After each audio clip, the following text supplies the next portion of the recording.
Chapter 4, The Opening Act of Despair. 1. Cocytus's footsteps fell heavily on his way to the throne room. As if his mood had infected the minions following him, their steps were also dark and weighty. Their mood was appropriate after suffering defeat at the hands of the Lizardman. Cocytus had commanded the shining army of Nazarick, but all he had reaped was loss and ignominy. Certainly Cocytus thought highly of the Lizardman. Created to be a samurai, no, to be a warrior, he was inclined to respect skilled fighters. But those were two different things. There was no way a Nazarick defeat would be forgiven. And this was no happenstance defensive skirmish, it was their first military expedition. Anyone would be displeased if that glorious first battle was met with failure. Of course, it was true he'd been given a corps of weaklings, and he remembered what Demiurge had said. But that was nothing more than an excuse. Even if his master had considered the possibility of defeat, surely victory was best. Soon enough the throne room was in front of him, and the room leading to it, Lemmageddon, the lesser key of Solomon, came into view. As he neared it, his feet grew even more leaden, to the point where he wanted to believe it was some kind of magic trap. He hoped his master would reprimand him. It would be his pleasure to wipe away the shame, whether his life was taken or he was ordered to commit suicide. What Cocytus feared most was that his lord would give up on him entirely. If he were to be discarded by the last remaining supreme being, what would he do? Cocytus considered himself a sword, a weapon in his master's hand that cut down everything it was told to, so there could not be a fate more horrible than being deemed unnecessary and useless. Not only that, but if the other guardians were forsaken due to his actions, how could he possibly atone? There would be no way to apologize. If it came to that, my death alone would not be enough. What's more, if our master became disappointed and left this land like the other supreme beings, what would we do? Cocytus shuddered. He had perfect resistance against chill, so naturally his shivers were not from the cold. He was tormented by a mental pressure severe enough to make a human vomit. That would never happen. Lord Ainz wouldn't abandon us. The last supreme one to remain, after all the others had left the tomb. He was their highest ruler and absolute leader. Their lord, so deeply compassionate, would never forsake them. But no matter how much Cocytus comforted himself, persistent voices in the back of his head countered that there was no proof he wouldn't. Cocytus arrived at Lemmageddon. Normally there wasn't anyone in this room besides the golems and crystal monsters, but today there were many, 4 guardians, Demiurge, Aura, Mare, Shultir, and several elite minions they had selected to accompany them. Their gazes gathered on Cocytus, and for a moment, out of guilt, his expression registered distress. He felt like they were blaming him for the loss. No, thought Cocytus, maybe they're right. His thoughts from before crossed his mind again. They might all think that way. When he looked at them, he could feel the wordless reproach in their eyes. Sorry I'm late. Even Demiurge managed to get here on time, and he was outside. No, don't worry about it, Demiurge answered as the group's representative. It was his usual voice, and Cocytus couldn't sense any negativity in it. But Demiurge was an ingenious guardian with excellent control over his emotions and a talent for hiding his true feelings. Cocytus couldn't tell if he was displeased or not. In that sense, one could say the Demiurge who had been watching over the previous battle between Ainz and Shultir was a rare form for him. Of course, his distress was also a sign of his loyalty. Anyhow, I told the others, but I'll be standing in for Albedo as guardian representative today. Any objections? No. I have no problems with you representing us. Albedo was standing in for Sabos as their master's assistant, so she wasn't present. Good. We're waiting for one more, and then we'll enter the throne room. But first, considering Albedo's absence, we'll have a meeting regarding how to line up for our audience. Really, we should rehearse, but there's no time, so we'll omit that and proceed with only spoken explanation. Listen closely. Each guardian and minion acknowledged Demiurge, including Cocytus. He did wonder whom they were waiting for, though, since everyone seemed to already be there. His uncertainty vanished in a moment as he detected a single presence headed in their direction. When he turned toward it, he saw a grotesque being floating toward Lemageddon. It looked like a fetus. No, perhaps embryo was more accurate. It had a wriggly little tail, and its body was an awfully bright pink. Over its head was an angel's halo, and from its back grew shriveled, featherless wings. Its whole body measured about 3 feet across, making its way over. "What's that?" Demiurge answered Aura's question. "It's the guardian of the 8th level, Victim." "It is?" Shaltir chimed in. Victim arrived at Lemageddon and spun around. Cocytus understood that it was taking in the area. Victim didn't have a neck, so if it wanted to look around, it needed to move its entire body. Aster lime clay ash, teal orange violet grape orange eggshell. Grey jonquil orange ivory. Cinnabar scarlet flesh eggshell scarlet purple eggshell crimson. "How do you do, everyone? I'm Victim." Unfazed by the strange language, Demiurge replied as representative of the group. "Good of you to come, Victim.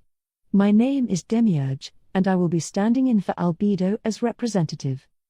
Fuchsia scarlet ash crimson clay grape ebony cream chestnut silk orange eggshell chestnut cream grape crimson. I heard from Lord Ainz. Then it turned its body around to look at everyone. Aster lime clay grape evergreen chestnut lime grape madder thistle chestnut silk orange eggshell chestnut cream grape crimson evergreen eggshell orange ebony cinnabar ivory scarlet teal madder ash cream ebony clay brown eggshell scarlet jonquil silk grape crimson. I've also heard all your names, so introductions won't be necessary. I see. Well, we're all here now, so first I'll tell you how to line up. Everyone listened to Demiurge's explanation in earnest. They were about to have an audience with the leader of the supreme beings inside the heart of the great tomb of Nazarick. If there were any mistakes, the only way to apologize was probably with one's life. After Demiurge had said what he needed to, he waited just enough time for everyone to digest it and then led the guardians and minions into the throne room.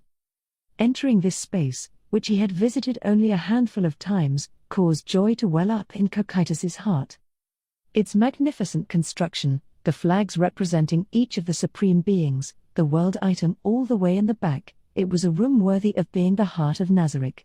He was so enthralled he forgot, if for only a moment, the flames slowly roasting his heart.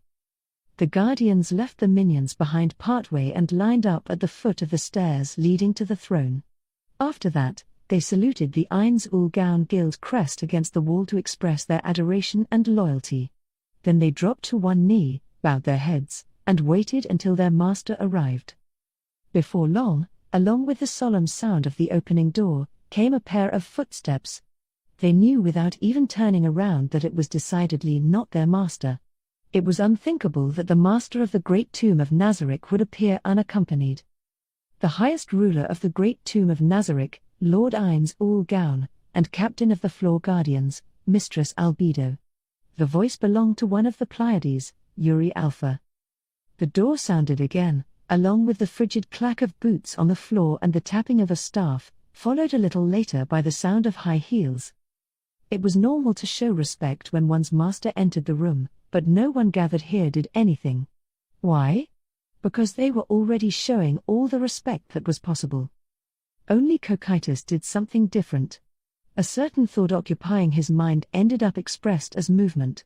It was a truly tiny motion, but it disrupted the atmosphere in a huge way.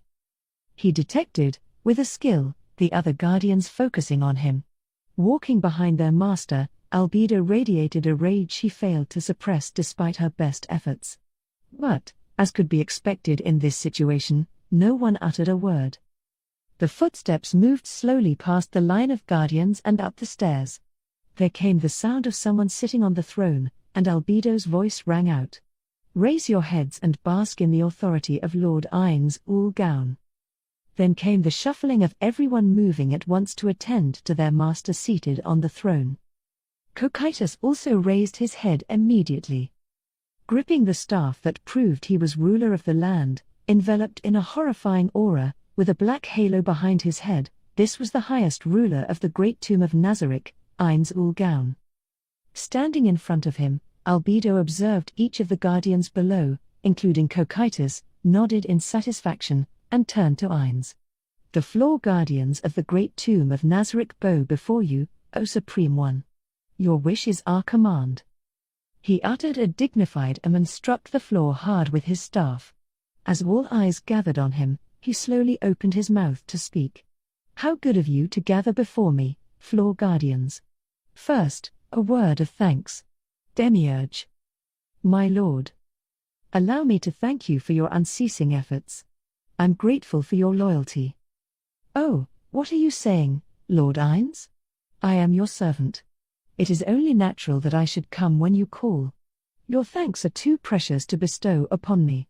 Demiurge bowed his head low, his face trembling with delight. I see.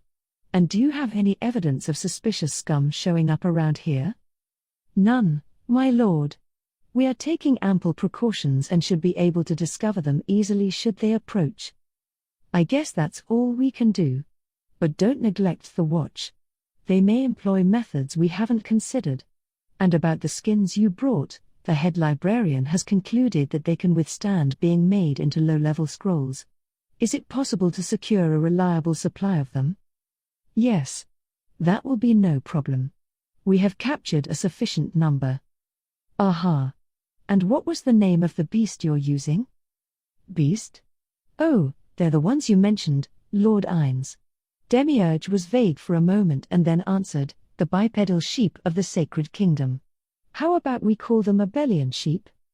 Cocytus wondered at Demiurge's tone. He seemed to be having an awful lot of fun.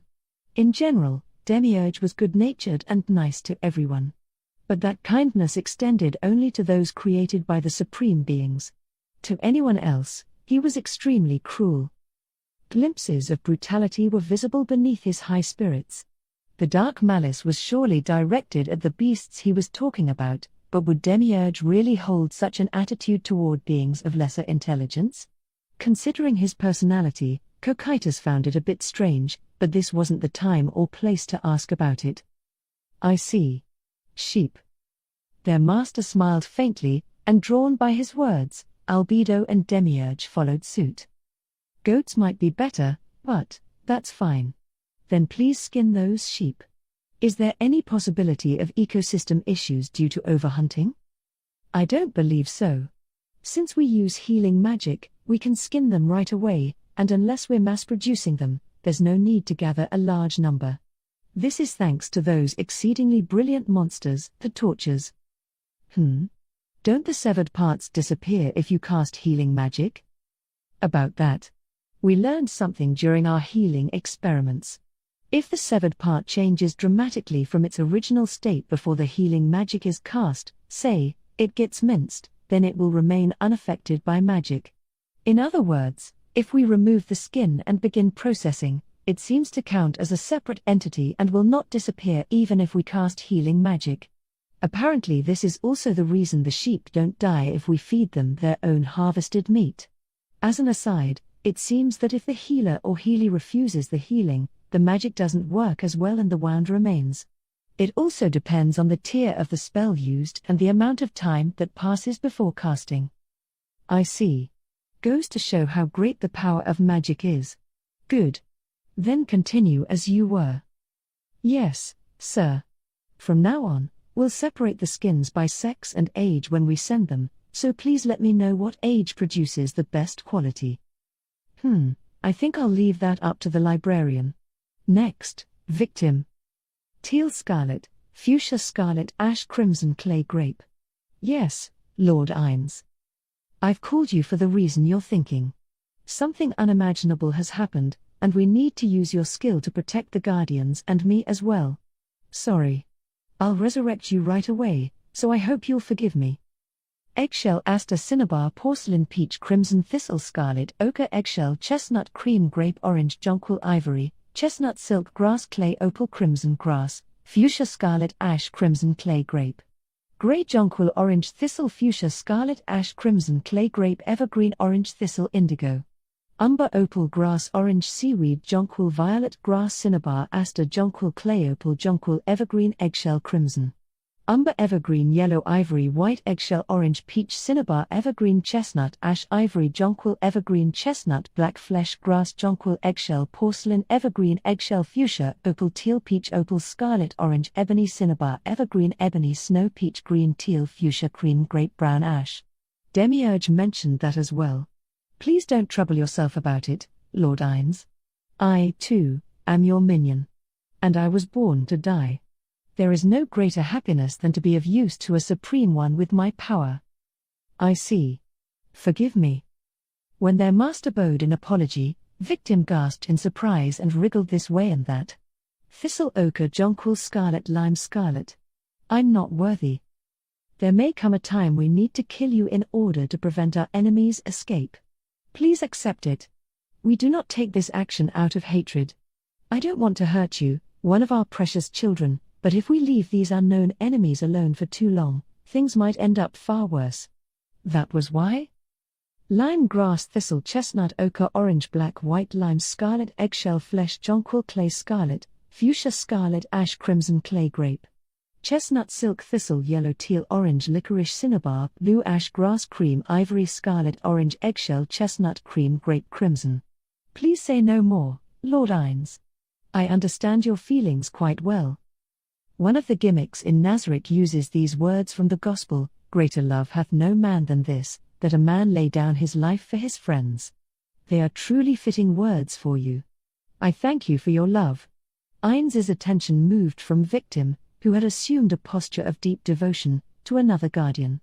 Next, Shulteer. She must not have been expecting to get called. Her shoulders jerked, and her voice was terribly shrill when she answered. My lord. Sir. Come to me. He hadn't said anything like this to the other guardians. Startled, she hurriedly got to her feet. Her anxiety was clear from the tension in her back, like a condemned criminal being led to the guillotine, but her spine was straight, reflecting the honor she sought. Upon ascending the stairs, she immediately dropped to one knee a short distance from the throne. Shulteer, regarding the thorn pricking your heart. Understanding what he meant immediately, she oozed remorse. Ah, Lord Ainz. I beg you, please discipline me for that shameful affair. Give me punishment befitting the foolish guilty one who, despite holding the position of guardian, committed such a loathsome act. Shulteer's pained voice echoed throughout the throne room.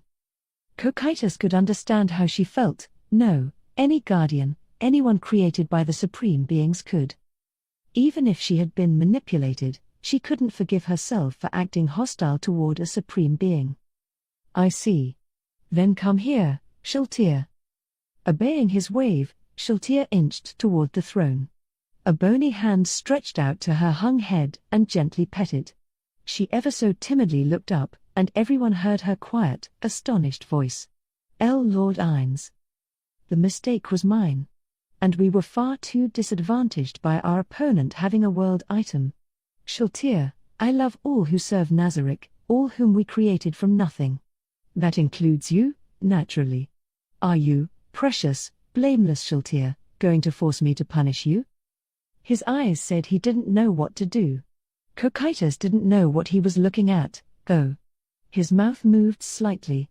His master's face was all bone with no lips, so Cocytus couldn't guess what he'd said, but it was probably someone's name. Ah, Lord Ainz. You speak of love? Shulteer's swooning voice rang out. Cocytus couldn't see her face because he was behind her, but her behavior told him all he needed to know.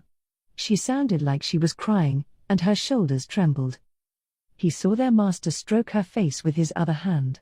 In it he held a white handkerchief. There, Shulteer. Don't cry. All your beauty will go to waste, you know? Without a word, she pressed the back of Ainz's hand that had been running through her hair to her face, probably to her lips. Mare sobbed. And then Aura. Demiurge was also dabbing at his eyes. Jealous of those who could shed even a few tears, Cocytus watched as his comrade pledged her loyalty once more. What Shulteer had feared most was that because she wasn't useful, because she had caused trouble, because she'd abandoned her oaths, that the kind, last remaining supreme being in the land would disown her. But he had obliterated her worries. with the word love. How great was her joy! Cocytus, in the same position as her, no, worse, stood silently behind her, watching in envy. Okay, Shaltir. You're dismissed. Lord Ainz. A cold voice cut their master short. Cocytus glared at Albedo, offended by her rude conduct. Something was off.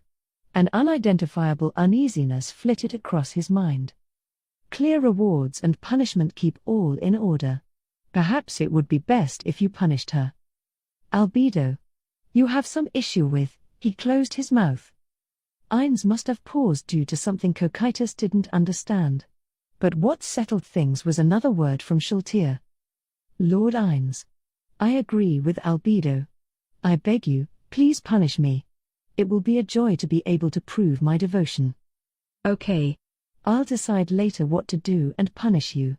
You're dismissed. Yes, Lord Ainz. Her eyes were always red, but now they were bloodshot as well.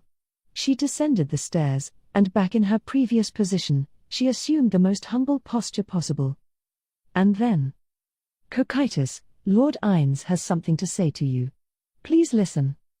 The air was tense. The moment had finally arrived. Cocytus bowed his head deeply. His posture, from which he could see nothing but the floor, was appropriate for an audience, but he remained in it because he lacked the courage to gaze upon his master's face.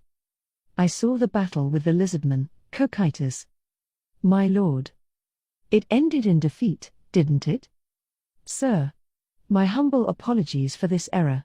A sharp strike of a staff on the floor cut off Cocytus's apology. Albedo's icy voice vibrated in his ears. Isn't that rude, Cocytus? If you're going to apologize, raise your head. Do pardon me. He lifted his head to see his master seated on the throne at the top of the stairs. Cocytus. Let's hear from the general of the defeated army. How did it feel to be in command this time instead of fighting on the front lines? My lord.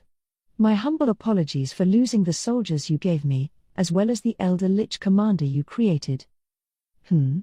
Oh, I can make any number of those, so it's fine to lose them. Don't worry about that. What I'm asking you, Cocytus, is what it was like to lead an army. I'll say this first, I have no intention of blaming you terribly much for this defeat. The atmosphere among the Guardians and the minions behind them was one of bewilderment, excepting Demiurge and Albedo. So the things Demiurge was saying were, Sensing his master was about to continue speaking, he hurriedly shifted his attention. Everyone fails sometimes. Even me. Disbelief hung faintly in the air. There was no way the supreme being Ainz Ooal Gown could fail, and in fact, he never had. In short, such a claim was only to comfort Cocytus. All that matters is what you gained from the experience. Cocytus, let me rephrase the question. How could you have won? Cocytus fell into silent thought. He knew now what he could have done to win. He voiced one of his faults. I underestimated the Lizardman. I should have proceeded more cautiously. You are correct. No matter how weak an opponent may seem, you should never make light of them. I should have had Nabril watch this fight. What else? I think perhaps we lacked information. We didn't know their strengths or the lay of the land within their territory. I learned that when things like that are unclear, the chances of winning will inevitably be low. What else? We also didn't have enough commanders.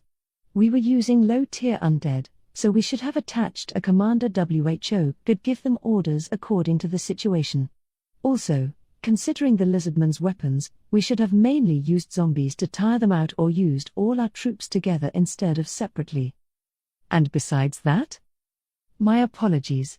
That's all I can come up with at the moment. No, that makes sense. Well done. Of course, I can think of some other things, but you have learned well enough, Cocytus. Really, I wanted you to discover these things on your own without being asked, but I suppose this is acceptable. Now then, why didn't you choose these courses of action from the start? I hadn't thought of them. I believed we could simply keep pushing. I see. So when the undead all died, you realized some things? Good. If you strive to not fail again, then this will have been a meaningful defeat. Cocytus had the feeling his master smiled a bit. There are many types of failures, but yours is not a critical one. Besides the Elder Lich, all those undead were auto-spawning monsters. Losing them doesn't affect Nazarick at all. And the fact that the Guardians have learned not to repeat these mistakes is a bonus. Thank you, Lord Ainz. That said, it's true that you were defeated, so I will have you accept punishment like Shiltir. There his words cut off, and Cocytus waited to see what his punishment would be. The brief silence did make him a little anxious, but a weight had been lifted from Cocytus, knowing in his heart that his master hadn't lost hope in him. However, the next thing he said made Cocytus stiffen. Honestly, I thought I'd take you off this operation, but this is a better idea. Cocytus. Wipe away the filth of this defeat with your own hands.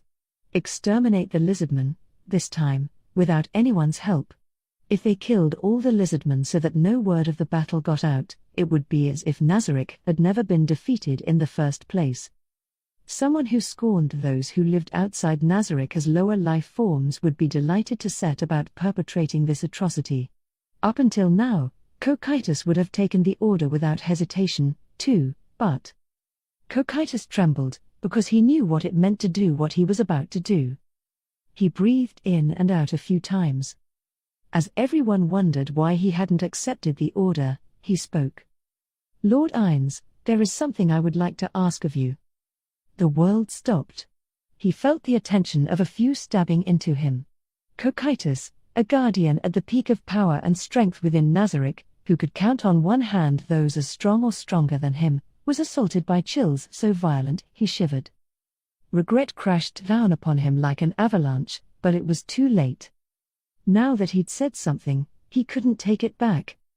With his multiple compound eyes, Cocytus had an extremely wide field of vision. His only saving grace now was that because he was facing the ground, he couldn't see his master's face. If he had looked enraged or displeased, Cocytus wouldn't have been able to do anything. I beg you, Lord Ainz. It was not their master but someone else who interrupted. You fool, Albedo rebuked him with an ear-splitting scream, a voice appropriate for the captain of the Floor Guardians. Cocytus was petrified, trembling like a child scolded by his mother. You dare petition Lord Ainz despite being the one who brought defeat to Nazarick? Know your place. Cocytus didn't speak but kept his head bowed, hoping for consent from their master, even as Albedo battered him harder with her rage. Back down, but Albedo's shout vanished partway, giving way to the quiet voice of one man. That's enough, Albedo. She gasped, and their master repeated the words again to soothe her. Raise your head, Cocytus. Why don't you let me hear what it is you want to ask? It was a quiet voice containing no apparent anger. That was precisely why it was terrifying. The fear resembled the feeling of being swallowed up while peering into an impossibly clear lake. Cocytus had gear to protect him from the psychic effects of fear from external sources. The emotions assaulting him now came from inside. Swallowing hard, not spit, but venom to be exact, Cocytus raised his head and looked his master in the face. The flames in his vacant orbits were a slightly vivid red. Once again. Will you let me hear what it is you want to ask? Cocytus's voice wouldn't come out. He tried over and over, but his throat was tight and he couldn't utter a single word. What's wrong, Cocytus? A heavy silence weighed him down. I'm not mad or anything, you know. I just want to know what you're thinking, what you want to say. His tone held the kindness one used when asking a clammed-up child. Responding to that push, Cocytus said, I'm against killing all the Lizardmen. I beg you, please have mercy. When he'd finished speaking, he thought he felt the air in the room shift. No, it had shifted. The biggest reaction was from straight ahead, Albedo's murderous glare. The other guardians were shaken, although Demiurge and their master were tranquil, he sensed nothing from them. Cocytus, do you know what you're saying? Albedo's icy voice, transformed by killing intent, was enough to make even chill-resistant Cocytus shiver. Lord Ainz ordered you to exterminate the Lizardman as punishment. That you would raise an objection to it. Guardian of the 5th level, Cocytus, could it be that you're frightened of the Lizardman? Her voice was mocking, but Cocytus had no response. Albedo's attitude was correct. If their positions had been reversed, Cocytus would probably have been similarly irritated. How about you say something? What cut off her words wasn't a voice but a sound, the sharp strike of a staff on the floor. Quiet, Albedo. I'm asking Cocytus. Don't interfere. Excuse me, my lord. Please forgive me. Albedo bowed and returned to her previous position. Their master's gaze returned to Cocytus, serious and practically boring a hole through him. It was impossible to read his master's emotions. He could have been completely furious or just curious. Now then, Cocytus. You must have a reason for saying what you just said. Some kind of benefit to the great tomb of Nazarick? Tell me. My lord. There is potential that in the future these lizardmen will produce robust warriors. I think that perhaps killing them all now would be a waste. When powerful lizardmen are born, it would be a benefit to instill in them a loyalty toward Nazarick and make them our followers. Your proposal does make sense. In the end, undead from lizardman corpses weren't any stronger than the ones made using human corpses. If we can make arrangements to collect corpses buried in Rantal's graveyard, there's no reason to insist on using lizardmen. Cocytus was about to say, then, but he realized their master wasn't finished speaking. He had a bad feeling, and then his fear was confirmed. However, it's more cost-effective to use the undead I create with corpses than live lizardmen. Loyalty requires trust. Undead don't rack up food and drink costs. The only pro I can think of for using lizardmen is that their numbers will increase. And even then, we'd have to think about the long-term implications. Let me know if you think I'm missing something, anything you think would make sense to me. Their merciful master would grant his wish as long as he was convinced, but Cocytus couldn't come up with anything. He'd always seen himself as a weapon for his master to wield. Because of that, because he'd never thought for himself, he couldn't explain his own thoughts well. He hadn't considered how they, as an organization, could benefit. And what he was being asked really boiled down to one thing: what was in it for the great tomb of Nazarick? The reason Cocytus didn't want to kill the lizardman was because one had attracted his interest. As a warrior, he was drawn to the group that Lizardman was trying to protect. It was a personal emotion, definitely not a utilitarian motive based on seeing the bigger picture. Cocytus panicked. If their master, quietly watching him, became impatient or bothered, this miraculous question would lose all meaning. All that would be left was the standing order to exterminate the lizardman. He desperately racked his brain. Still, he had no answer. What's the matter, Cocytus? You don't have anything? If not, you should be fine with exterminating them, yes? The question was repeated. Nothing came to mind. Cocytus had nothing to say, and his mind was just spinning its wheels. A murmur echoed loudly in the silent throne room. I see. That's too bad. Just as the weight of the words too bad threatened to crush Cocytus, a quiet voice handed him a lifeline. Lord Ainz, please forgive the intrusion. What is it, Demiurge? You have something to say? Yes. Regarding your earlier decision, I wonder if you would consider entertaining a humble plan of mine. Let's hear it. My lord. Lord Ainz, you're well aware of our need to conduct experiments. What if we experimented on the lizardman? Oh ho, that's an interesting idea. Their master leaned forward out of the throne, and for just a split second, Cocytus felt his crimson eyes on him. Indeed. We don't know what Nazarick's future will be, but there may come a time when we need to combine and lead forces. We may need to conquer a country someday. At that point in time, whether we've performed experiments in governance or not may have a huge impact on how successful we are. Demiurge further straightened his posture and gave his conclusion, looking squarely at their master on the throne. I humbly suggest that we conquer the Lizardman villages and experiment with governing in a way that does not employ fear. The staff struck the floor, and the sharp clack echoed throughout the room. A magnificent proposal, Demiurge. Thank you. Very well, I will take Demiurge's advice and change the Lizardman group's fate from extermination to occupation. Anyone with an objection, raise your hand and speak. He cast his flickering crimson gaze across the Guardians. It seems there are no objections. Then it's decided. Everyone bowed in acknowledgement. But Demiurge, what a great idea. I'm impressed. Demiurge smiled. What are you saying, Lord Ainz? Surely you had already come up with it. You were waiting for Cocytus, weren't you? He replied with an awkward smile rather than words. But that said it all. Cocytus felt all the strength leave his body. He had commanded Nazaric's glorious army, lost, and then objected to his master's opinion without a counter-proposal. What did that make him? It made him incompetent. I am utterly incompetent.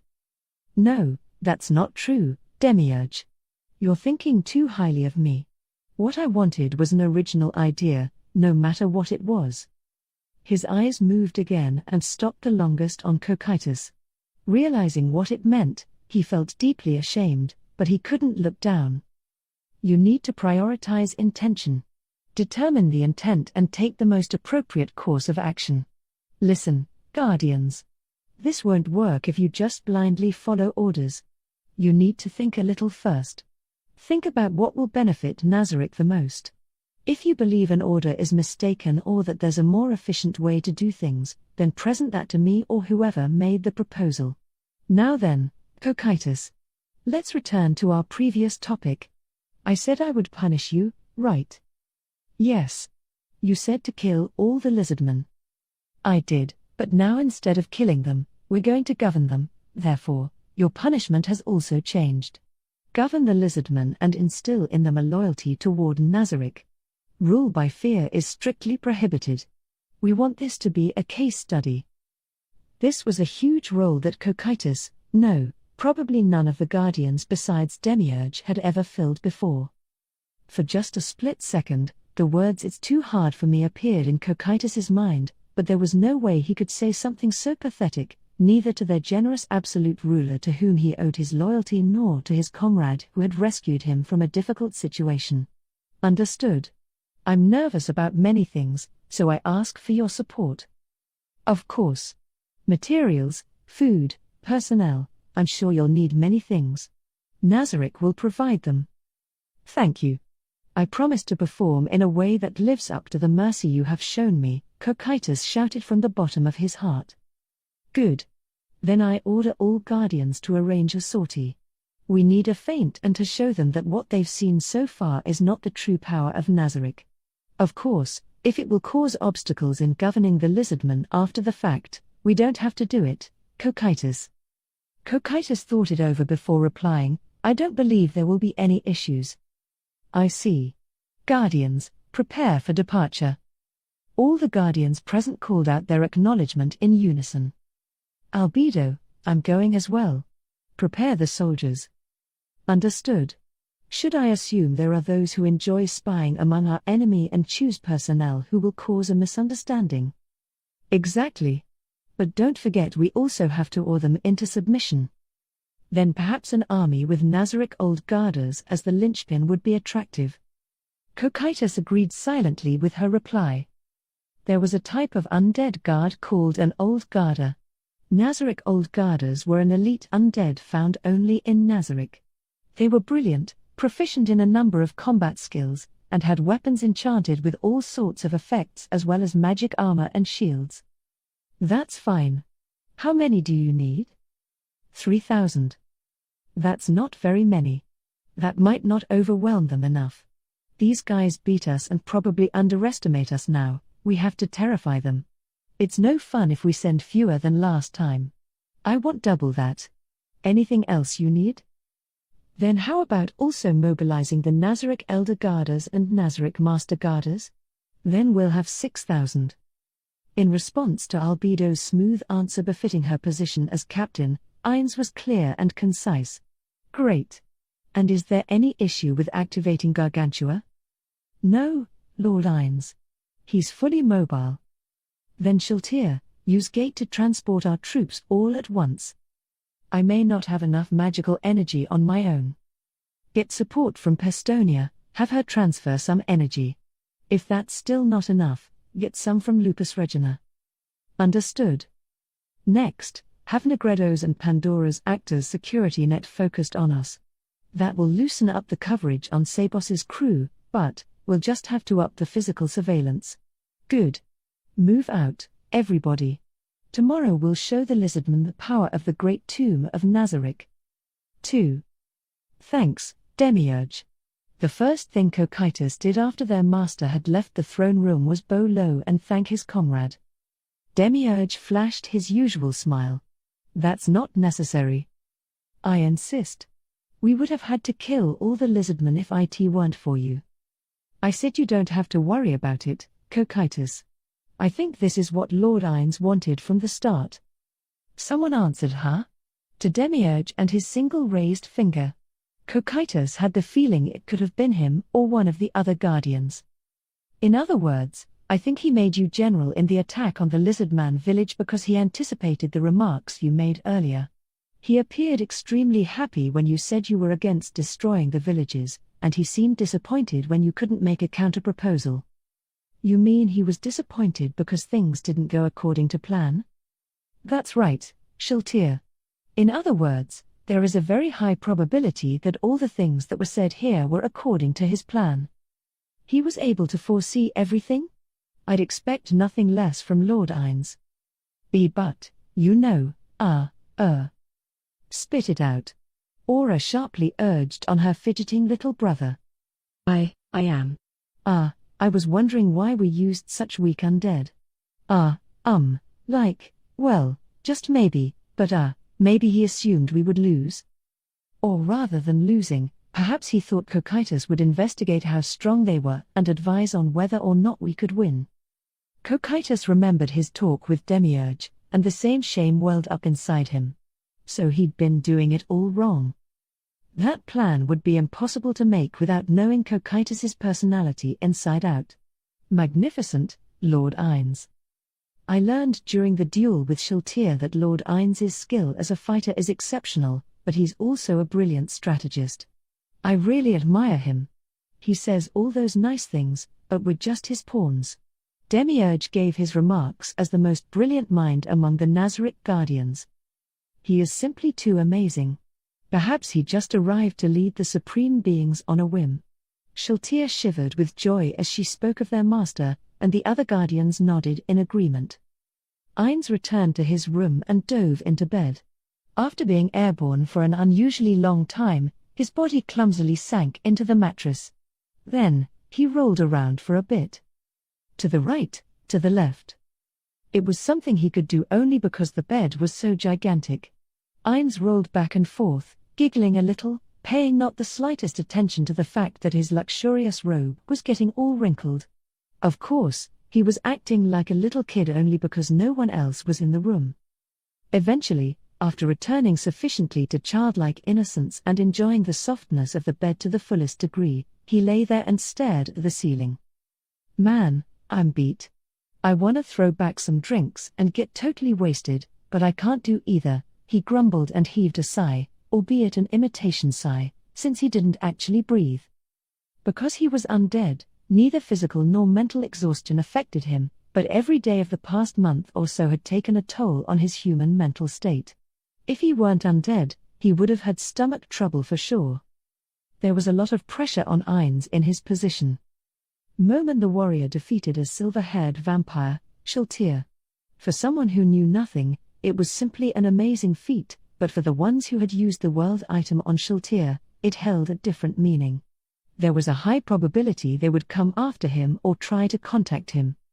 For that reason, Ainz was always on alert and carried cash store items so he could make a quick getaway at any time.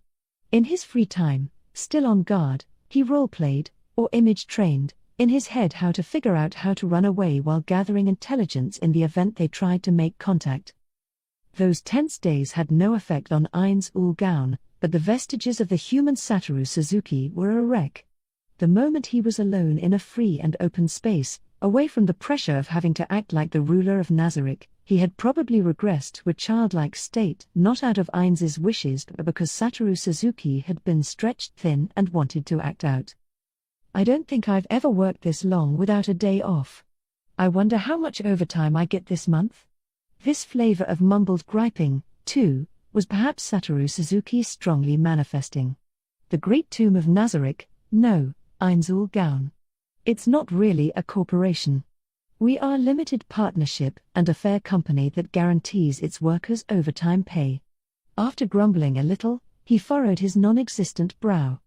There are managerial bonuses, so I don't get overtime? He began rolling back and forth again. After 5 laps, he stopped on a dime. Now then, enough with this nonsense. But wow, I can't be live. Cocytus said all that stuff. He hadn't imagined that such a thing was possible. Cocytus wanted to show the Lizardman mercy. That was a real problem for Ainz. Satoru Suzuki's personality was such that he went into presentations with plenty of documents prepared. He wasn't very good at dealing with unexpected questions, but if the answer was written down in his documents, he could just read it. In other words, to Satoru Suzuki, the key to a good presentation was doing enough research that he could answer any question thrown at him. With such an outlook, he wasn't very good at adapting on the fly. No, he'd gone past that. He hated it. Of course, he couldn't march into the throne room with documents and say, "Now, please take a look at the next page."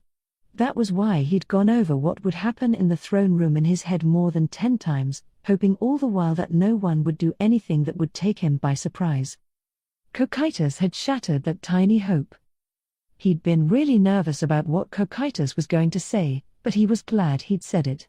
He felt a kind of familial happiness, like when a quiet child says something selfish for the first time.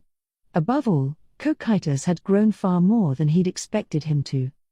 One time when Ainz returned to Nazarick, he had had a maid cook for him. He had requested a steak. Taking into consideration things like how well done it should be would have required some practice, but he didn't ask for anything terribly complicated. And he wasn't asking for any stat bonuses like one would get from cooked food in Yggdrasil. As long as he could eat it, there wouldn't have been any problem. But the result of her cooking was just a black lump. No matter how many times that maid cooked, the only outcome was carbonized meat. While accepting her sincere apologies, Ainz had been satisfied with the expected result. It was the same as when he had tried to equip a great sword in his dressing room. In Yggdrasil, a specific skill was needed in order to cook. Perhaps that was only natural, since eating and drinking gave temporary ability boosts. That maid didn't have the skill. In short, without the skill, try as one might, cooking would end in failure. With the Cocytus exercise, Ainz had tried partially as an experiment to see if beings who had already been created, like Ainz and the others, could still gain new skills. If Cocytus could gain tactical and strategic knowledge, that would be evidence for the possibility that Ainz and the others could still grow. The reason he'd made Cocytus command such weak undead was simply because he figured there was more to learn from defeat. And he was satisfied with the results. Cocytus had shown that growth was feasible. Of course, mastering techniques and gaining knowledge were two very different things. Ainz's aim for the future, if he had one, was to become proficient in this world's unique system of magic. Was magic techniques or knowledge? Ainz still wasn't sure. But now he had tested for the knowledge case, at least. Cocytus had taught him that growth was possible. He'd done a fine job. Lack of growth is stagnation, plain and simple. Even if I'm counted among the strong now, someday I'll get overtaken, Ainz thought. Even if he had military technology from 100 years in the future, if he stopped progressing there, he would someday fall from the position of the strongest. He might be considered strong within the neighboring countries now, but operating from the assumption that such strength would last forever would make him a fool. That said, though I'm happy at our child's progress, I do worry whether his behavior is appropriate for someone who is supposed to be completely loyal to me, Ainz grumbled and looked up at the ceiling. This is so scary. The vestiges of the human Satoru Suzuki were shrieking in response to this newest anxiety. Progress is change. So who could say that the Guardian's current absolute loyalty would remain the same? Even if it did, he was terrified of being judged unworthy to be the ruler of glorious Nazarick, of being branded unfit to be guild master. I have to be a leader worthy of their loyalty. Will anyone give me a crash course in emperorhood? There was no one who'd created such a convenient school within the walls of Nazarick, that was for sure. Ainz mulled over the issue, and two figures came to mind. They were two of the five worst, the Prince of Fear and the King of Hungry Proliferum, royalty both. He seriously considered getting an education from them, but in the end dismissed the idea with one word: nope. He didn't want to be taught by either of them, not unless he was in some dire straits. Well, I guess it's fine. As long as I don't make too many mistakes, I don't imagine anyone'll be telling me to retire anytime soon. Other than that. Oh.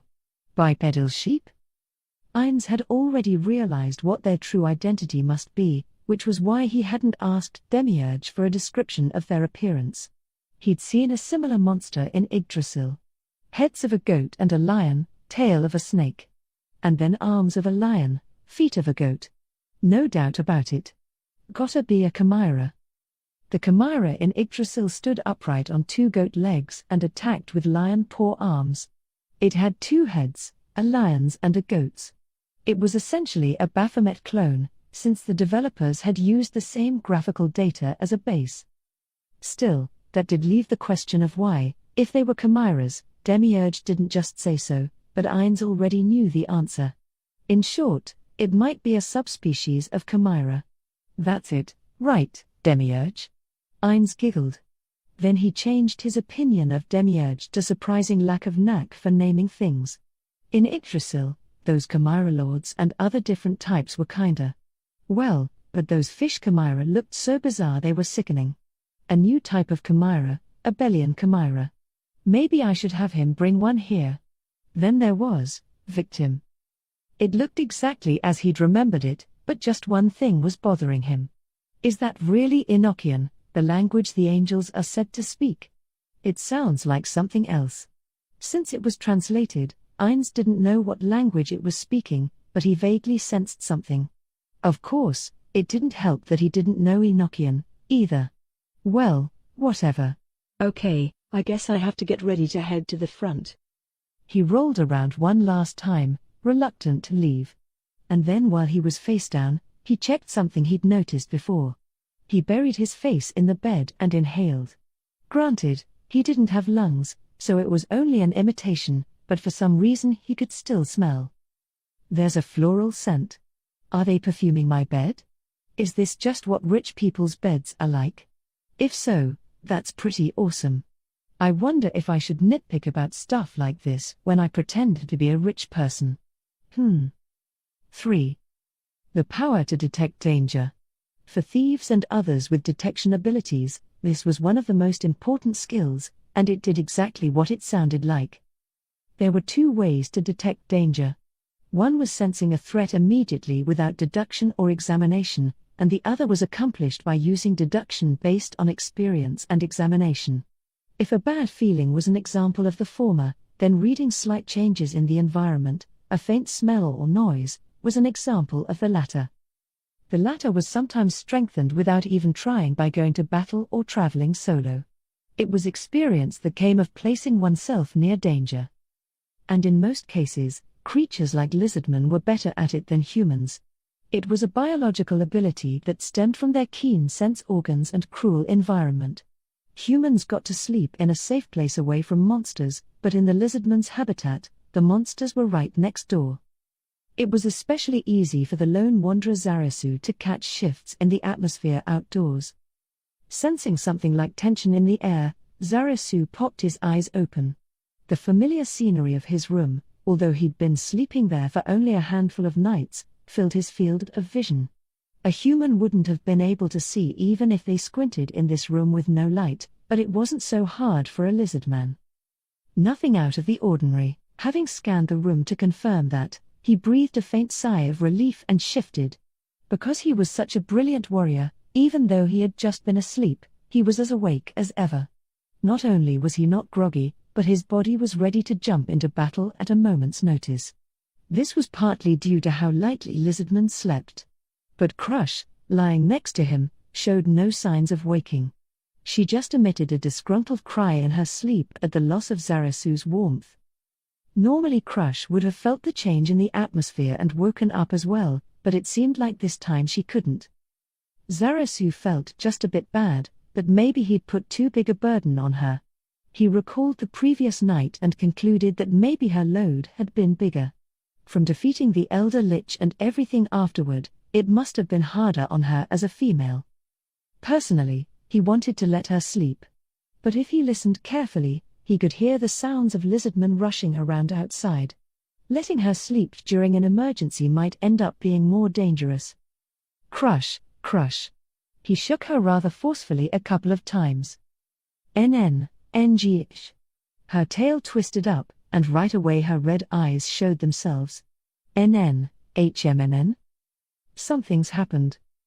With that, her eyes opened fully even though she still wanted to sleep. Zarasu grabbed Frostpain from its position nearby and stood up. Crush followed a moment later.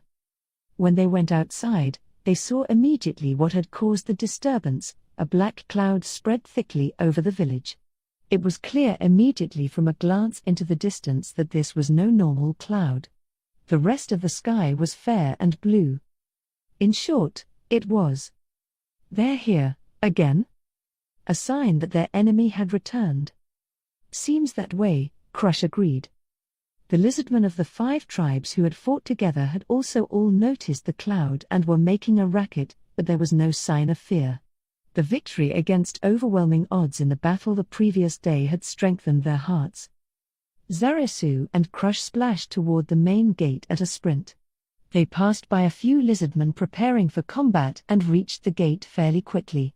Many warriors had already gathered, keeping a close watch on the outside. Z'Nbel was also there. Next to him was the small Fang chief. Z'Nbel raised a hand in greeting to the two, loudly sloshing over, and jerked his chin at the scene outside the gate. Zarasu and Crush stood next to him and peered beyond the gate. On the opposite shore, on the boundary between the marsh and the forest, were ranks of skeletons. They're back. Yeah, Zarasu replied to Z'Nbel and clicked his tongue. He'd expected this, but it was too soon. Their calculation that it would take some time to recover from such a heavy loss had been completely off. He was surprised they had the power to mobilize an army this big again. At least they're probably weaker than the skeletons that Elder Lich summoned. Reading between the lines, that meant that Z'Nbel thought these skeletons were stronger than the army from before. Zarasu took a close look at the skeletons, too, to see how strong they were, to see how careful the Lizardmen needed to be against them. The enemies were certainly all skeletons, but they were definitely different from last time. What had changed the most visually was their gear. The previous skeletons had had only rusty swords. These skeletons were very well outfitted. Also, maybe it was just in his head, but they even appeared to have better physiques. It seemed like there were 3 types, each with different gear. The most numerous wore splendid breastplates, carried shields shaped like a stretched-out inverted triangle, kite shields, in one hand, and held various weapons in the other. On their backs were quivers and composite longbows. They were well prepared for close or long-range fighting. The next type had ratty crimson capes flapping behind them over the same breastplate, held round shields and bastard swords, and wore helmets. Finally, the least numerous type had the most complete gear sets. They wore full plate armor with a magnificent golden gleam and clutched shining lances. Their eye-poppingly crimson capes seemed free of the slightest speck of dirt. After his initial observations, Zarasu realized something, and unable to believe his eyes, he rubbed them a few times with his hands. But it was still there, the truth. What? No way. That's ridiculous. Zarasu released a pained murmur at the same time as Crush's surprised gasp. They'd realized the same thing. Then Z'Nbel reacted. Yep, you noticed it, too, huh? His voice was pained like the others. Yeah. Zarasu closed his mouth. He didn't want to say it, because that would just make it worse. But he had to. Those look like magic weapons, don't they? Crush, next to him, nodded. All the weapons the skeletons had were enchanted. One had a sword imbued with fire, another a hammer with blue lightning. There was one holding a spear with a glowing green tip, and even one with a sickle that seemed to be coated in purple goop. That's not all. Take a closer look at their armor and shields. They're all magic. Zarasu squinted. Then he groaned in spite of himself. Their glowing wasn't reflected light but something inside the objects themselves. How much power do you need to equip that many skeleton soldiers with magic gear? Certainly if the magic was just to make blades sharper, the larger countries Zarasu had heard of could probably do it if they planned ahead of time. But to imbue each of the weapons with its own attribute, all different kinds of effects, was a different story. Zarasu remembered the stories of the dwarves he'd heard from Zunbel the other day. Dwarves were a mountain race with exceptional metalworking abilities. When they sat down to drink, the sagas they told contained stories of the king who built the Great Dwarven Empire, a hero shrouded in adamantite armor, who killed a dragon at the end of a one-on-one fight, one of the 13 heroes, magic mechanic. Even in those tales, there were no armies, certainly not one of more than 5,000, outfitted with that much magic gear. So what was Zarasu seeing? A mythical army. If it wasn't in the stories of the people, it had to be from the stories of the gods. Zarasu shook with a single intense shudder. This was completely beyond his expectations. They'd made an enemy out of someone they shouldn't have. Still, he had gathered everyone here, fully aware that they might be wiped out. Could the one who'd come up with such a cruel plan be afraid now? Their enemy was unimaginably strong. He knew that. The question was what to do about it. That can't be real. It has to be an illusion. For a split second, everyone there asked the same wordless question, "What are you talking about?" The skeletons were maintaining a completely motionless stance, but they seemed distinctly substantial, and their presence was powerful enough to give one the chills. They couldn't be anything so flimsy as an illusion. The confusing thing was that the one who'd said it was the small Fang chief. He definitely hadn't gone crazy. "What basis do you have for saying that?" He confidently responded to Zarasu's question. "We've been sending scouts out on rotation. None of them saw any undead like that, and it's not like they could have just overlooked that many. All the scouts have come back safe, too." "I see. But it sure doesn't seem like an illusion to me." "But, well, maybe not. But if it's not, then they must have tunneled their way here. That would explain why we didn't see them." "I don't care if they tunneled or flew, what are we gonna do? They don't seem to want to start a fight right away, but I don't get the feeling they came here to negotiate." "Yeah.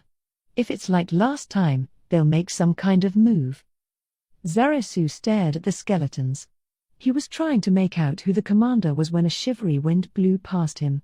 It wasn't just one gust, the wind kept blowing. He was positive the strange, abrupt chill was no natural phenomenon but brought about by magic. "The wind is? Huh? No way. It's a different spell. But it can't be." Crush shivered, hugging her body. Her reaction wasn't just from the cold, which was why Zarasu asked, "Crush, where did this freezing wind come from?" "You might not believe me, but listen, Zarasu. Up until now, I thought the change in the weather was caused by the Tier 4 spell Control Cloud. But it's not. Control Cloud can manipulate clouds, but it can't create a cold wind like this. That means, the power isn't manipulating clouds but changing the weather and climate. In other words, someone cast the Tier 6 spell Control Weather, at least, that's what I think." She added in a voice so small no one could hear, "I don't know for sure, since it's a realm of magic I can't use myself." Zarasu knew how awesome the power of the 6th tier was. Even Iguvua, the most powerful enemy he'd faced since taking up a sword, couldn't use it. It was the supreme tier, said to be the highest in the world. Is this the power of the Great One or whoever? That definitely makes sense. Calling someone who can use Tier 6 magic great was not an exaggeration. "Whoa, everybody and their brother is bumming out." Zunbel's complaint was an apt description of the atmosphere. This weather was unseasonably cold, that is, their environment had changed in an impossible way. The Lizardman's morale was dropping sharply. Last time it had just been the appearance of a cloud. They could deal with this degree of cold by building a bonfire and having the priests perform a ritual, but the autumn wind had taught the Lizardmen that their opponents had the power to warp nature, the uncontrollable. They didn't need to hear Crush's explanation to understand the immense power of their enemy. The wind nipping at them said it all. TCH.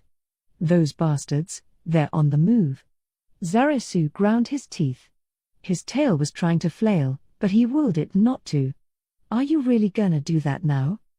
When the orderly rows of skeletons began marching forward with precisely measured steps, the warrior lizardmen grew agitated, and some made warning growls. But Zarasu, observing their movements, made a different judgment. Those aren't combat movements.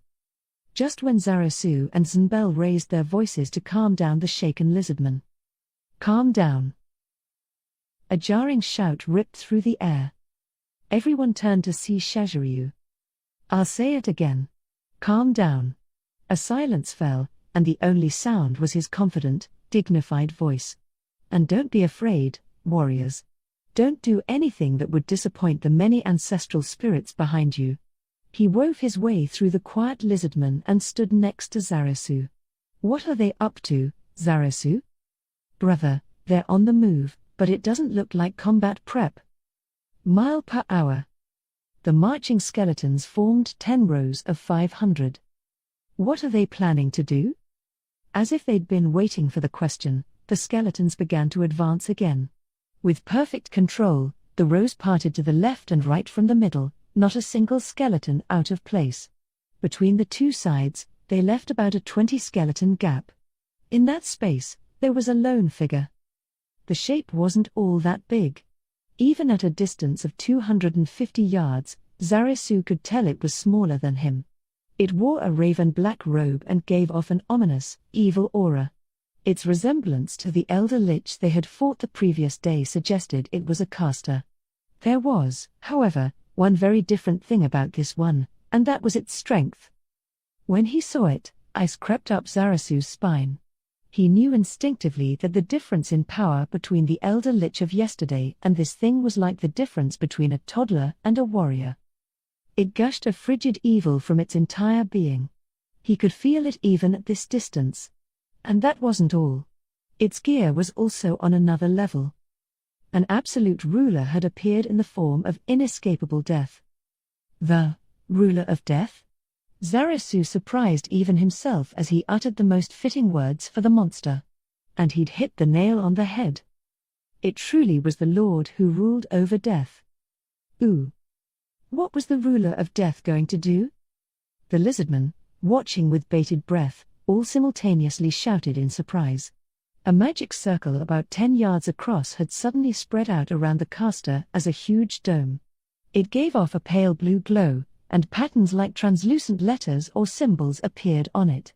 These characters changed at a dizzying rate. The same pattern didn't linger for even an instant.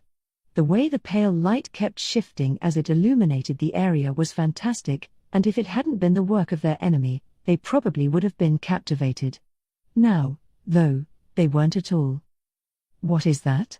Not comprehending what he was seeing, Zarasu was confused.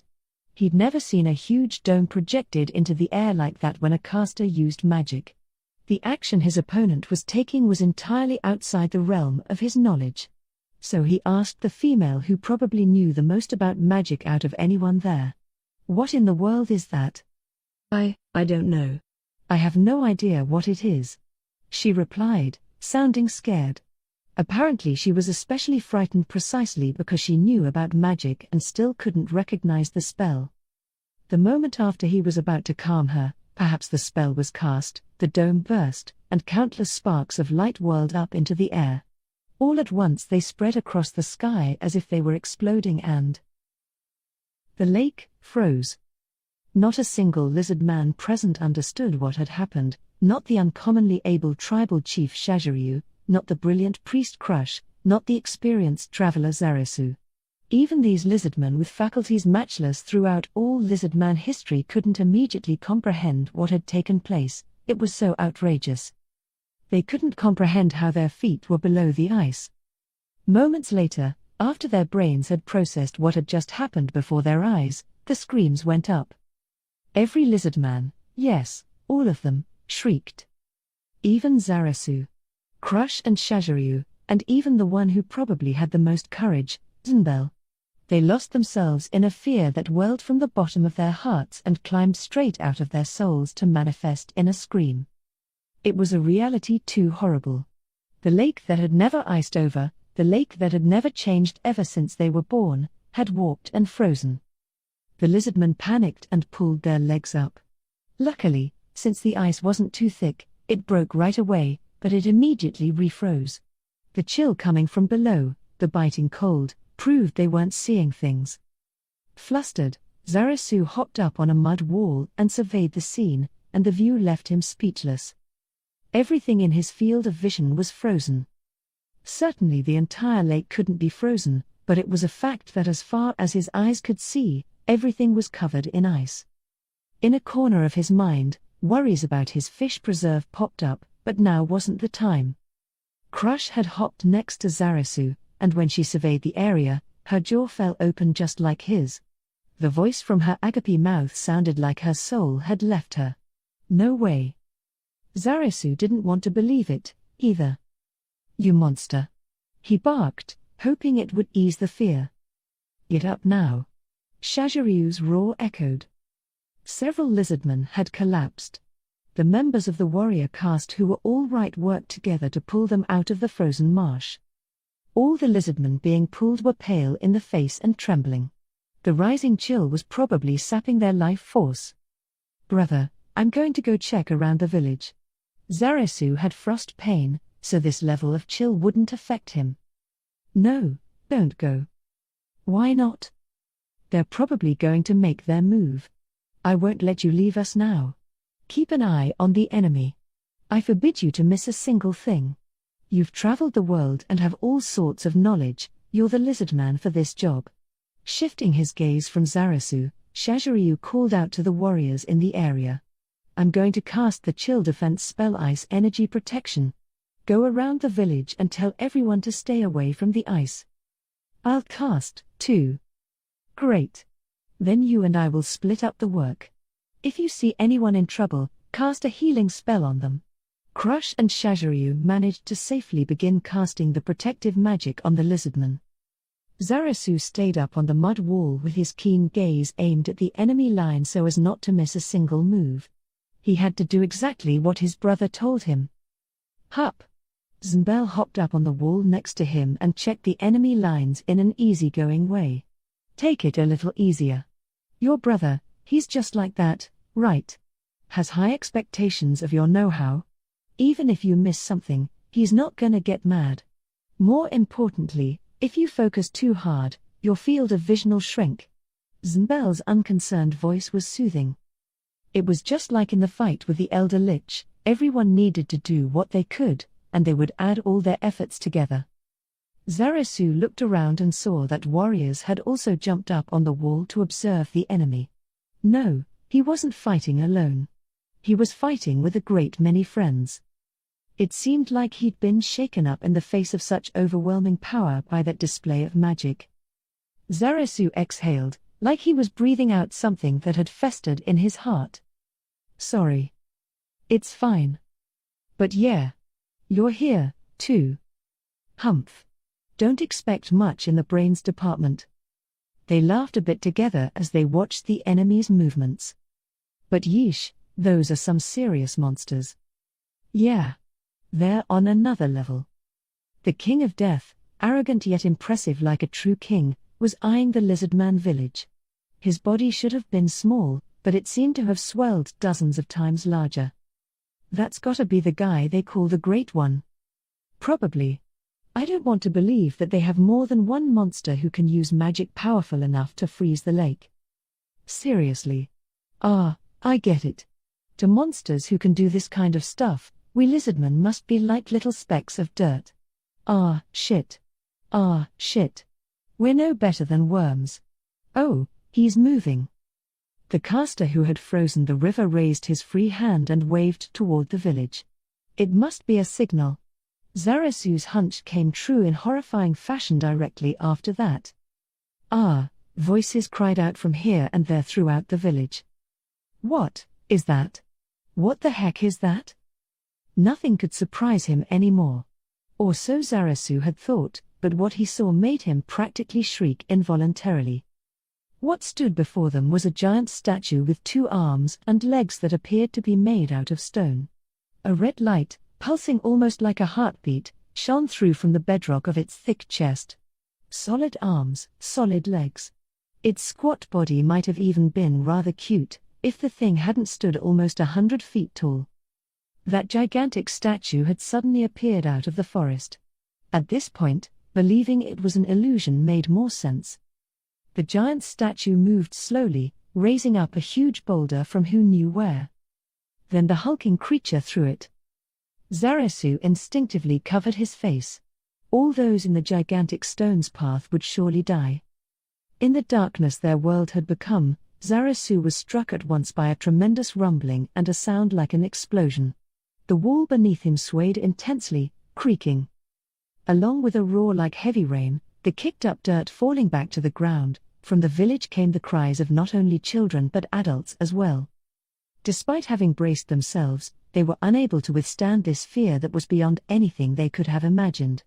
Even though they'd made it through the previous battle, this was enough to regress them to small children. Relieved he had his life, Zarasu timidly opened his eyes to see the undead army beginning to move. The giant statue was gone.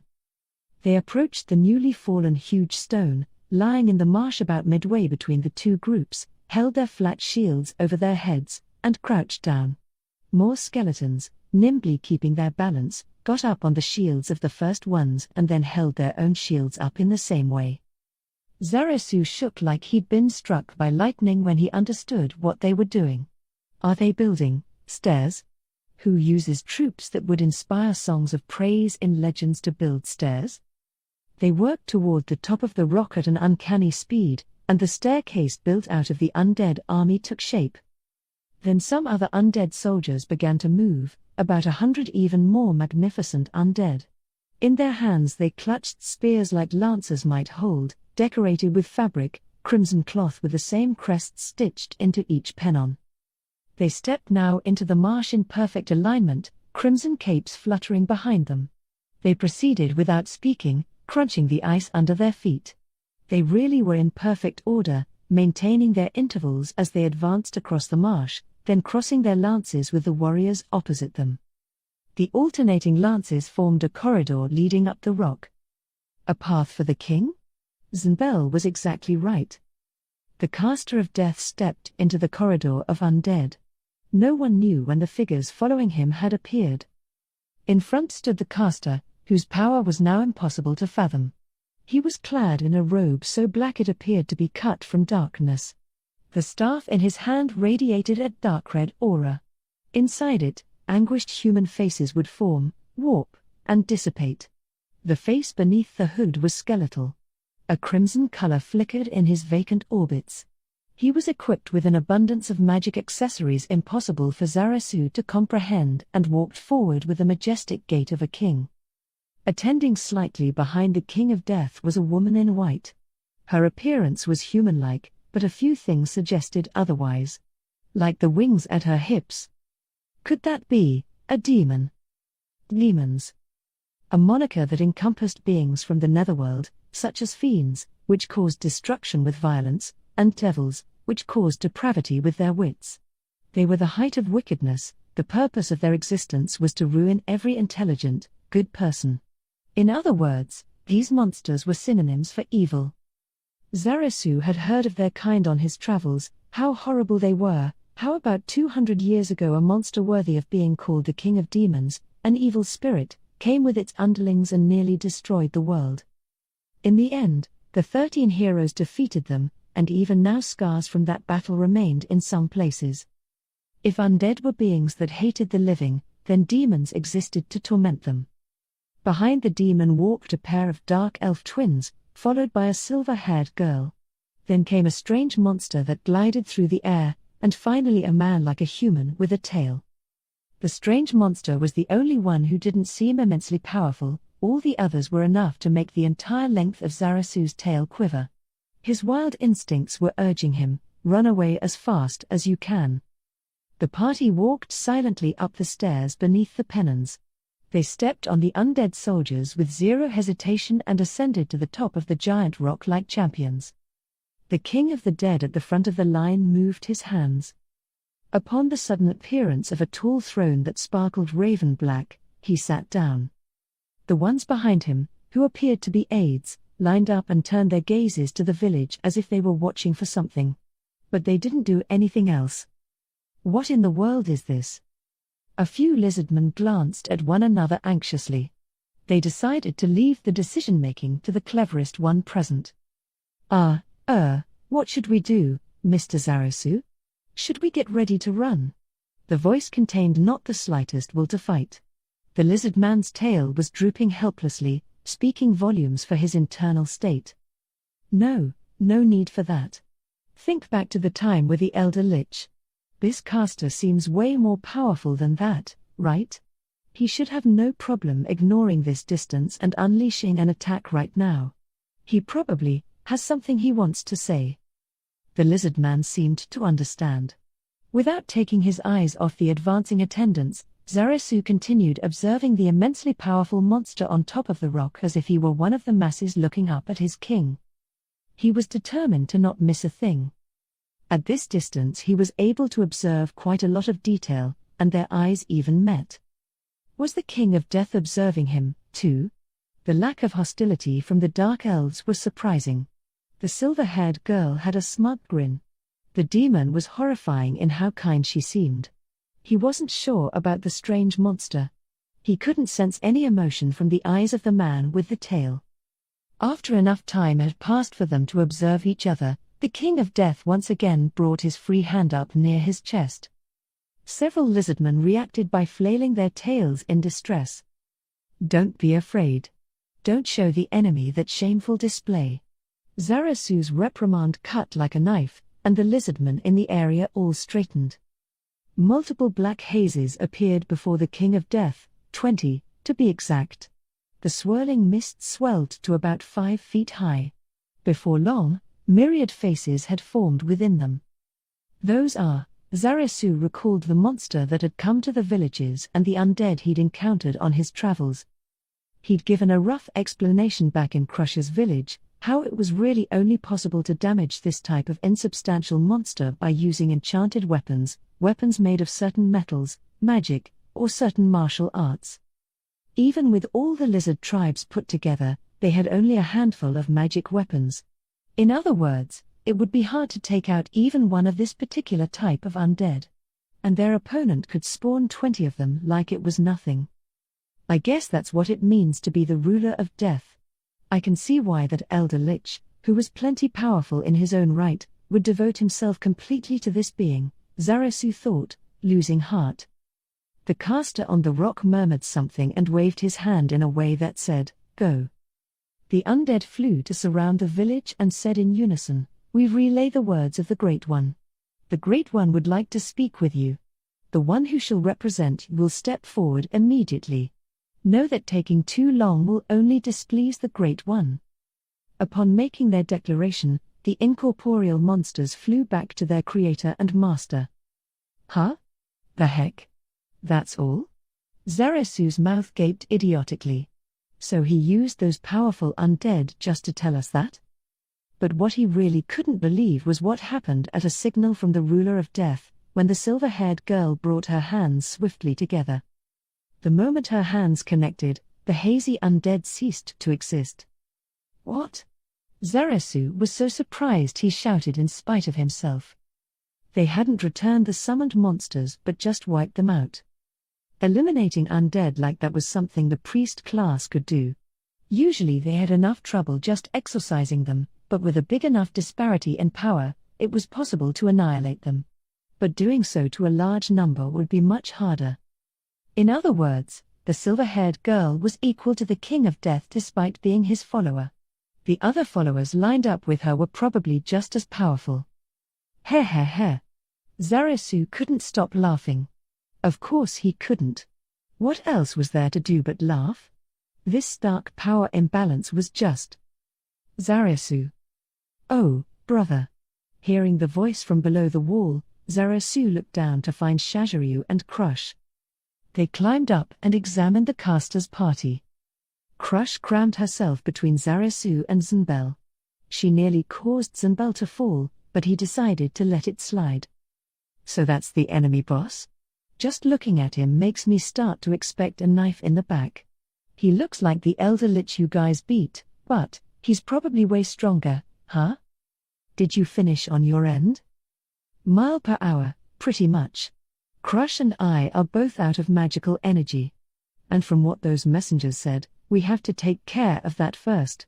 About that, will you come with me? For a few moments, Zarasu just regarded Shaziryu in silence. Then he nodded emphatically. For a split second, Shaziryu made a pained expression, but before anyone else could notice, his usual face returned. Sorry. No worries, brother. With that, Shaziryu hopped off the wall. The thin ice over the marsh broke, and a splash rang out. Okay, we're off. Be careful. Zarasu gave Crush a tight hug and then hopped down into the marsh after his brother. Zarasu and Shaziryu walked over, crunching through the ice. As they exited the village gate, Zarasu felt the King of Death's gaze on them as if it exerted physical pressure. And from behind, he sensed concerned looks. The strongest one must have belonged to Crush. He desperately suppressed the intense emotions that made him ache with longing. Abruptly breaking their silence, Shaziryu spoke. Sorry. Why, brother? Because if this talk goes badly, we're sure to be killed as an example. Zarasu knew that. That was why he'd squeezed Crush so tightly. Considering how many there are of them, I couldn't let you go alone. Besides, they'd probably think we were making light of them if we only sent one. Zarasu was a Lizardman people knew and an appropriate second for the dialogue, but caste-wise he was a traveler. If he were killed, it wouldn't greatly affect Lizardman's solidarity. Even if a hero died, as long as the chiefs were still around, the Lizardman could fight.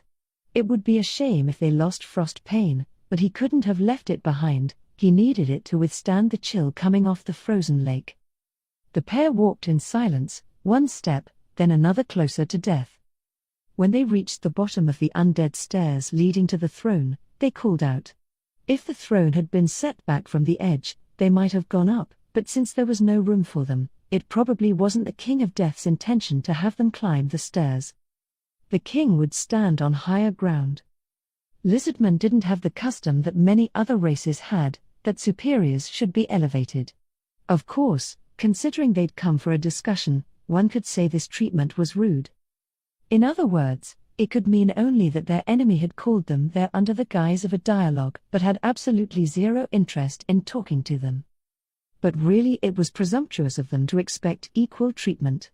Certainly Zarasu and the others had won the previous battle, but one look at the enemies lined up on that rock and they had to admit, even if they didn't like it, that their win was meaningless. It had been nothing more than child's play. Here we are. I am the representative of the Lizardman, Shaziryu Shasha. And this is the strongest Lizardman. Zarasu Shasha. Still, there was no sense from their voices that they were trying to curry favor. They knew it was foolish. It was their last bit of pride. That battle may have been child's play to their enemy, but they couldn't let the pride of the warriors who had died be for nothing. There was no reply. The king on his throne only gave them an openly appraising once-over. There was no sign of movement. The one who answered was the demon with black wings sprouting from her hips.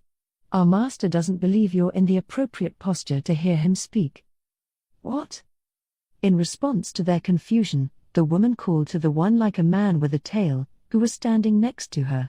Demiurge. You will bow down.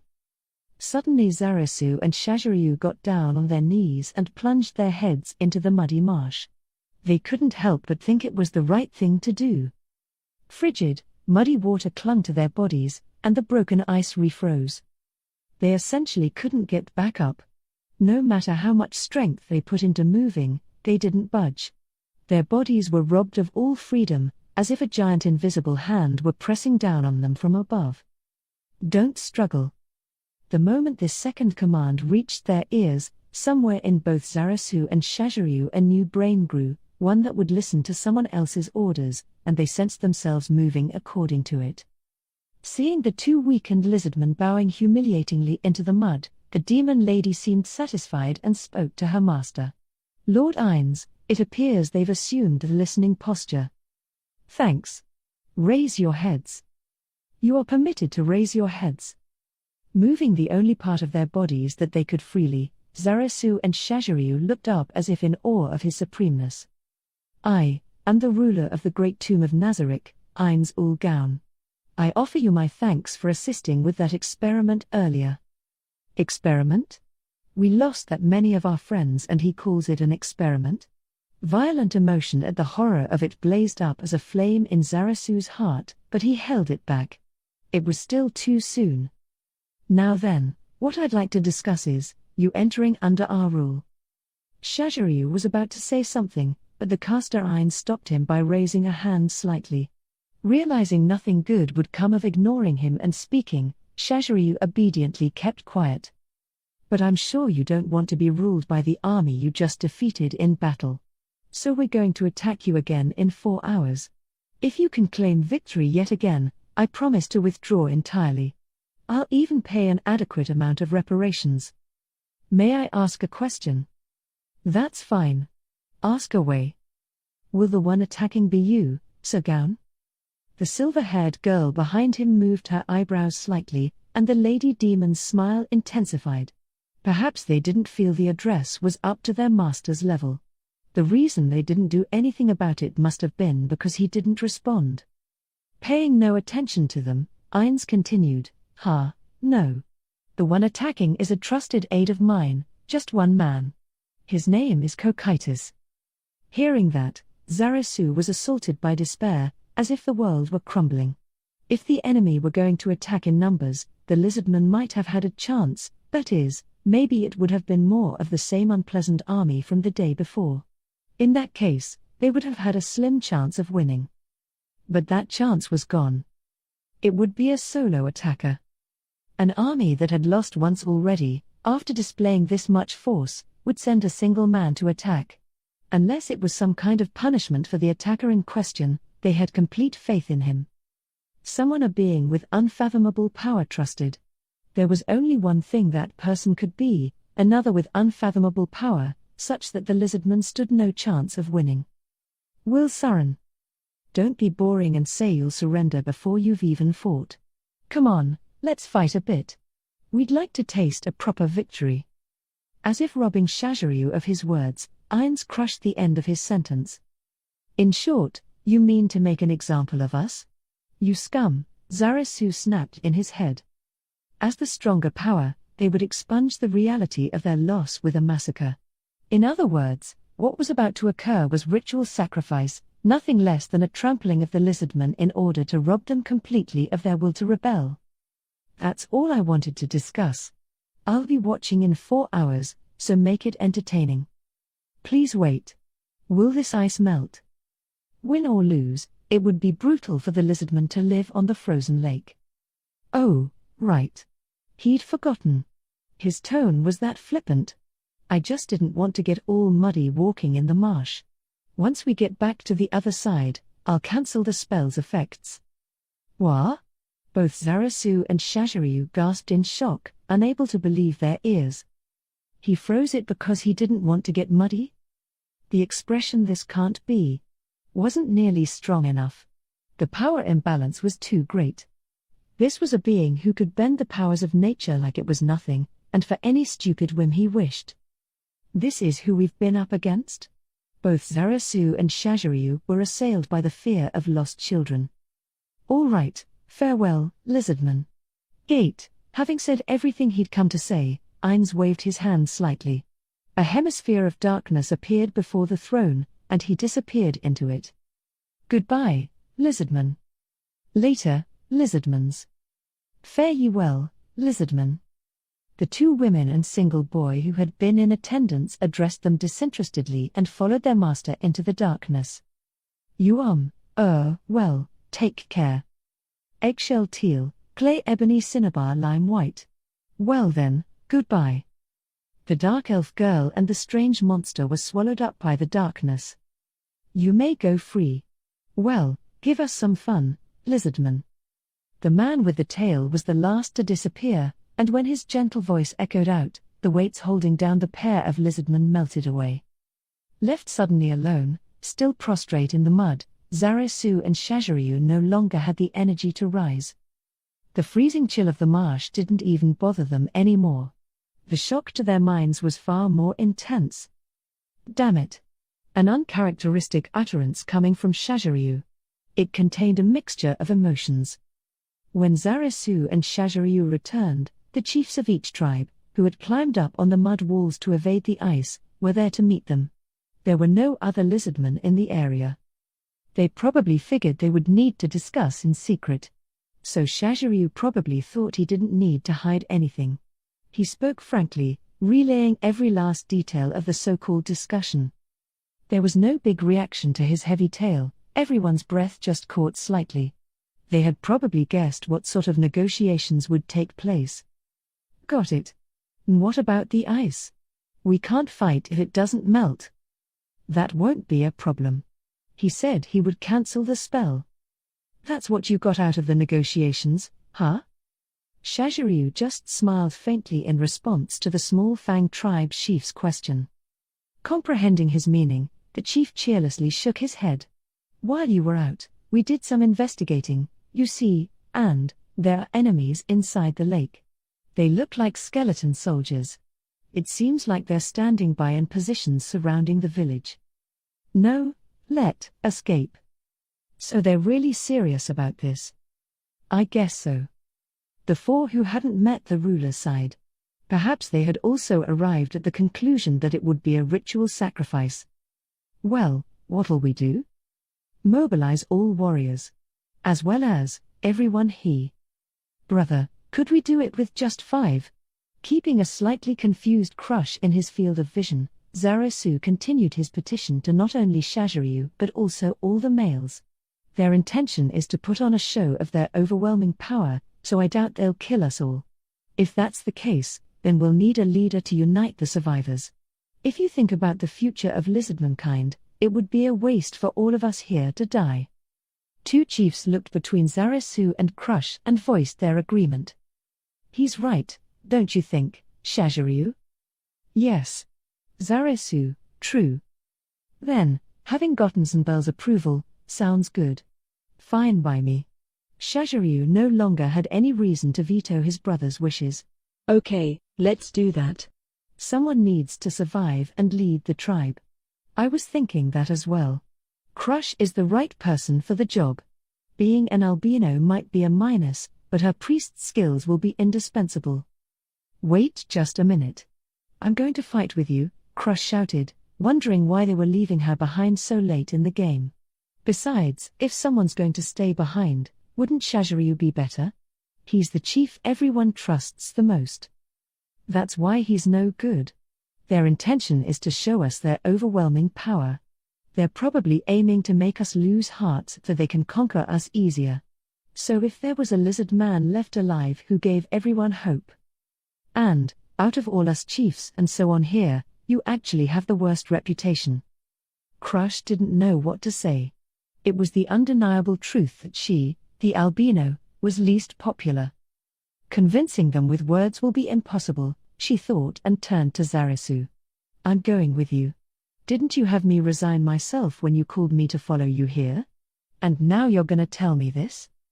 Back then, depending on the situation, everyone might have died, but now it seems like one of us will be able to make it. Don't give me that. The air seemed to crackle with Crush's anger.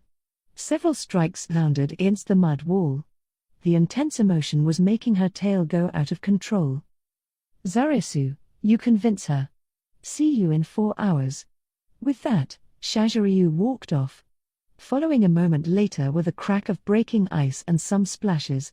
The other 3 chiefs had hopped off the wall and gone with him. Znbel raised a hand in a slight wave without turning around. After watching them go, Zarasu turned back to Crush. Crush, please understand. How can I? Plus, there's nothing that says for sure that we'll lose. With my priest powers, we might be able to win. How empty those words sounded. Not even Crush herself believed them. I don't want to send the female I love to her death. Please just grant this foolish male's wish. Crush embraced him, visibly heartbroken. That was a dirty move. Sorry. You're probably going to die. Yeah. That was true. The chance of his survival was low. No, probably just non-existent. In only a week's time, you stole my heart, and now you're telling me to just see you off? Yeah. I'm so glad I met you, but it was also horrible luck. Crush's arms tightened around Zarasu's back as if to say she didn't want them to ever part. Zarasu had no words. What should I say? What can I say to make it okay? These thoughts tormented him. After a little while, Crush looked up. Her face was full of determination. He was worried she would say she was going with them no matter what. Instead she made a clear declaration, I'm gonna get pregnant. What? Let's go.